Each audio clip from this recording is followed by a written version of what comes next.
Welcome to the Mike and JD Show YouTube channel. Thank you for being here. I want you to do me a big favor before you check out this clip. I want you to hit the like button. I want you to throw in a comment and make sure you're a subscriber to this channel. And then I want you to share this video with your friends. Help us defeat the algorithm. And then if you like this content and you appreciate this content, please head over to patreon.com/the Mike and JD Show and support the show. That is how we actually get funded to be able to do this. So we thank you very much for being here. And now enjoy the clip. Speaking of which, Bellator just landed on HBO Max. I thought that was pretty cool, and I think that opens the doors to AEW. I think that's what we've been expecting this for almost a year now. Ooh, probably more than a year at this point. Yeah, like that deal's coming up, and I imagine it's only a matter of time now before they do. I think that if you're going to bring in Bellator, why wouldn't you have AEW on there? I think you're just waiting for the new ink to dry. It's interesting that they're going to put Bellator on. That's a massive deal for Bellator. I don't know if it's going to lead to a resurgence in popularity because, like you said, UFC is such a brand. But I mean, like if you can get AEW kind of working with them, maybe that helps expand to theirs. Because I think Bellator would love to have AEW's reach. Yeah, you know. Yeah, well, Bellator used to work with TNA back in the day. They would Bobby Lashley worked for both, right? He would do Bellator fights. They line up tomato cans. What's that? Muhammad Lawal was there too, right? Yeah, Muhammad Lawal did both. And then I think Tito Ortiz was on both, like TNA and Bellator. Rampage Jackson. So it's not unheard of. I don't know about the new owner of Bellator, Don Davis. I don't know much about him, but Scott Coker was very, very willing to bring. He liked the freak shows. Like he brought in Jake Hager. Bobby Lashley never had a legitimate fight in his life.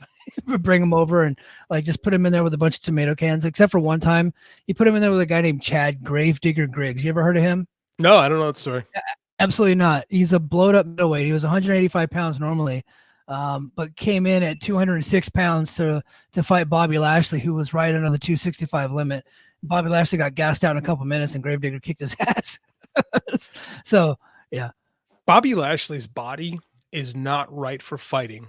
It takes a lot of to have a frame like Bobby Lashley's. It takes a lot of oxygen to feed those muscles. That's why, like, the professional wrestling, like I love that MMA has changed the casual fan's view of what like a fighter should look like, and the Vince McMahon idea of what a tough guy looks like isn't real. Like it's not like you don't have like that kind of a body. In fighting just didn't work. It takes too much oxygen to make those muscles move like that. That's why fighters never look like bodybuilders.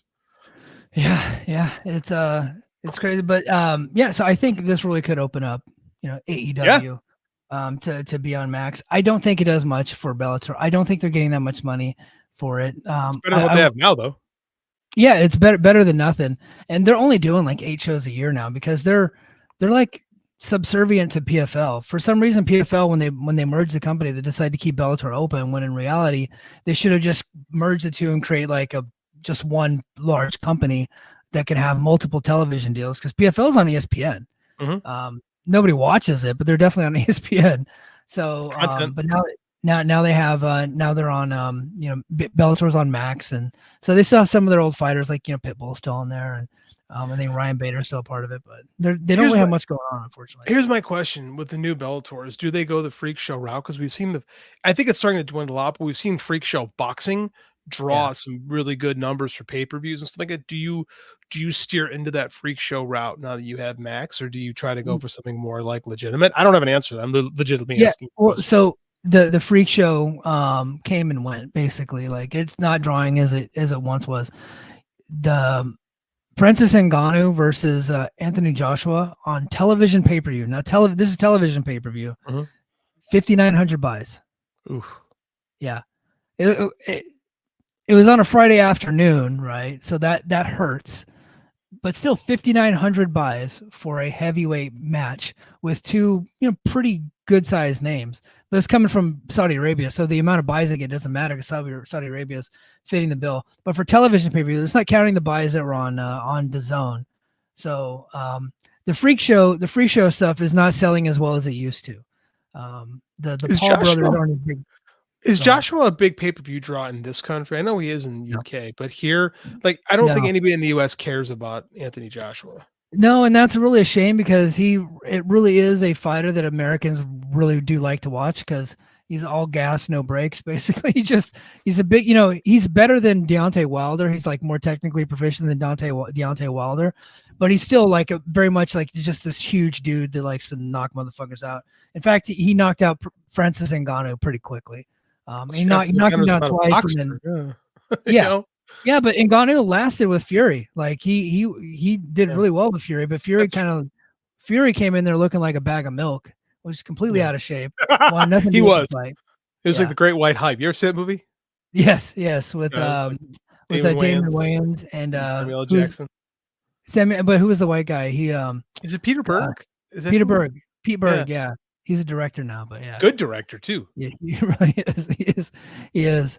So, but yeah, I don't think the freak show fights sell anymore. I think they used to, but I think they just kind of flamed out.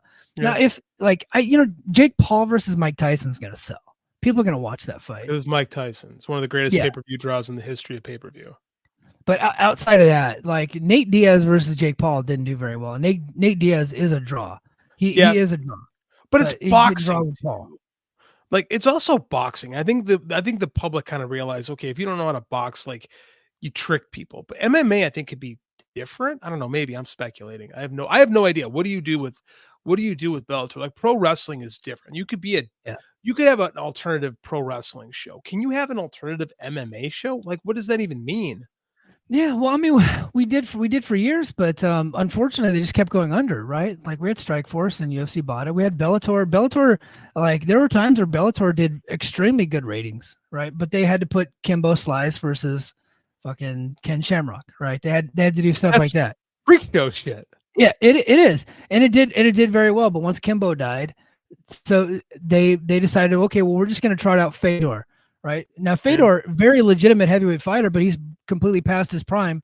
So they kept trotting him out, and then they did Rampage Jackson versus Vanderlei Silva, like almost 20 years to the day from whenever they first fought, right? And like just two kind of washed guys, no chin, and Rampage knocked him out, right? So they did Chael Sonnen versus Vanderlei Silva, a couple guys in their 40s. So that became their version of the freak show once they lost Kimbo Slide, who they pulled in off the street, and then once he legitimately died.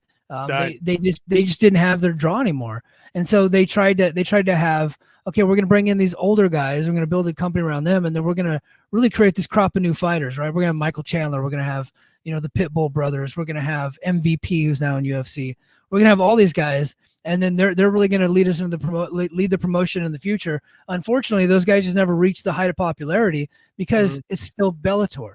Right, it's because it's like people just see it as like the junior leagues. It just doesn't matter. You might as well be in the XFL.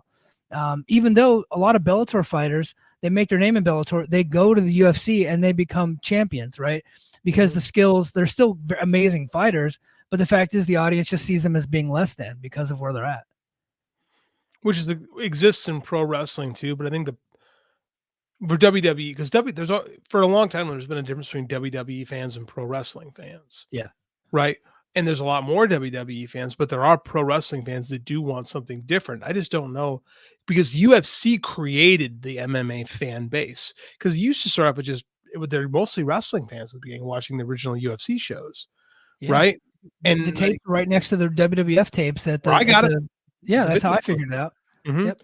Like it just, and again, like Dana and them built that fan base with the Ultimate Fighters. So I mean, like they had an opportunity to create something that, like the rise of UFC is a phenomenal story. Like really, for like as far as brand building and stuff like that. I just don't know how it's good for Max to have that sports content, I guess. I just don't know if you're in charge of Bellator, what do you do? I don't know. Yeah, that's I don't know. I don't know how you draw.